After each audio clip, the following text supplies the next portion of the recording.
बलूचिस्तान से एक ऐसी खबर सामने आई है जिसने पाकिस्तान की सेना और बलोच जनता के बीच लंबे समय से चले आ रहे तनाव को फिर सवालों के घेरे में ला दिया है।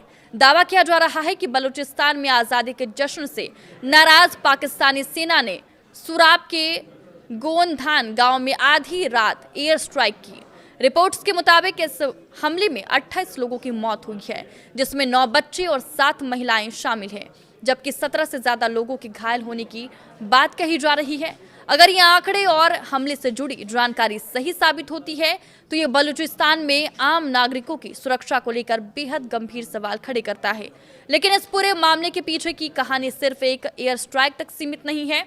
बलूचिस्तान में पाकिस्तान सरकार और सेना के खिलाफ असंतोष दशकों से पुराना है।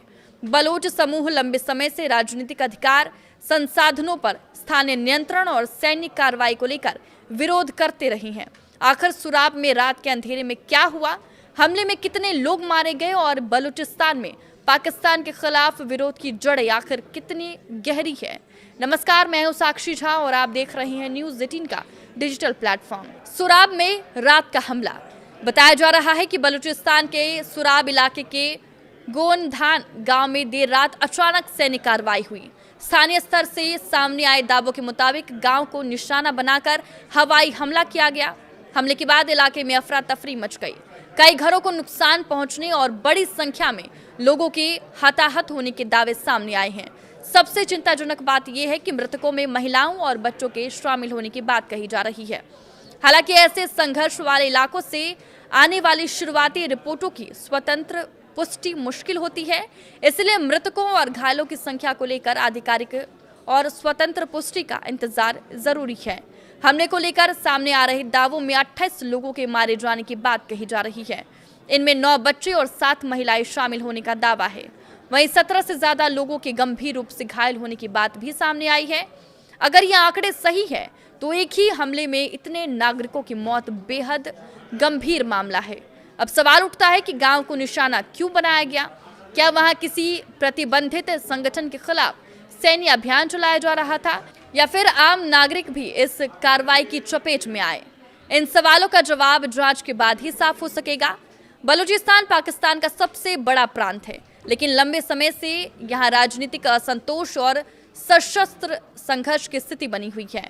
बलोच राष्ट्रवादी समूह पाकिस्तान पर आरोप लगाते रहे हैं कि प्रांत के प्राकृतिक संसाधनों का पर्याप्त लाभ स्थानीय लोगों को नहीं मिलता। वहीं रोजगार, विकास, राजनीतिक अधिकार और सुरक्षा बलों की कार्रवाई को लेकर भी लंबे समय से शिकायतें सामने आती रही हैं। दूसरी तरफ पाकिस्तान सरकार और सेना का कहना है कि वो देश की संप्रभुता और सुरक्षा के खिलाफ सक्रिय आतंकवादी संगठनों से मुकाबला कर रही है। यानी एक तरफ बलोच समूह अपने अधिकार और आज़ादी की मांग करते हैं तो दूसरी तरफ पाकिस्तान इसे राष्ट्रीय सुरक्षा का मुद्दा बताता है।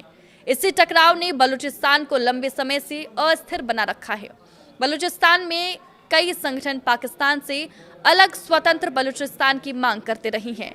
इनमें से कुछ समूह सशस्त्र गतिविधियों में भी शामिल रहे हैं और पाकिस्तान के सुरक्षा बलों तथा सरकारी प्रतिष्ठानों को निशाना बनाने के आरोपों का सामना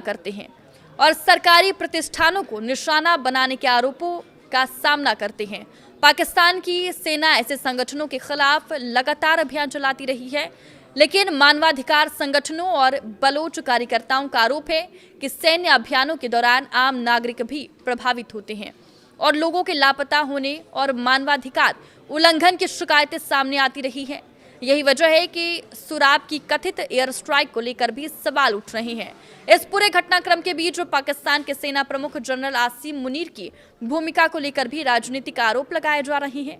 आलोचकों का आरोप है कि बलोच असंतोष को दबाने के लिए सेना की कार्रवाई लगातार कठोर होती जा रही है। हालांकि किसी सैन्य अभियान का सीधा आदेश किस स्तर से दिया गया और सुराब में कथित एयर स्ट्राइक के पीछे वास्तव में क्या कारण था, इसकी पुष्टि आधिकारिक जांच के बिना नहीं की जा सकती।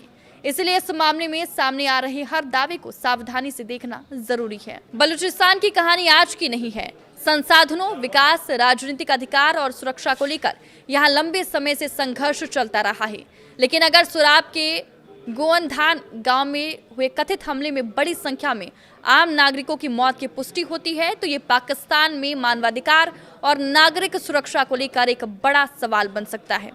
फिलहाल सबसे जरूरी है कि हमले की स्वतंत्र और निष्पक्ष जांच हो, मृतकों और घायलों की सही संख्या सामने आए और ये स्पष्ट हो कि आखिर गांव को निशाना क्यों बनाया गया।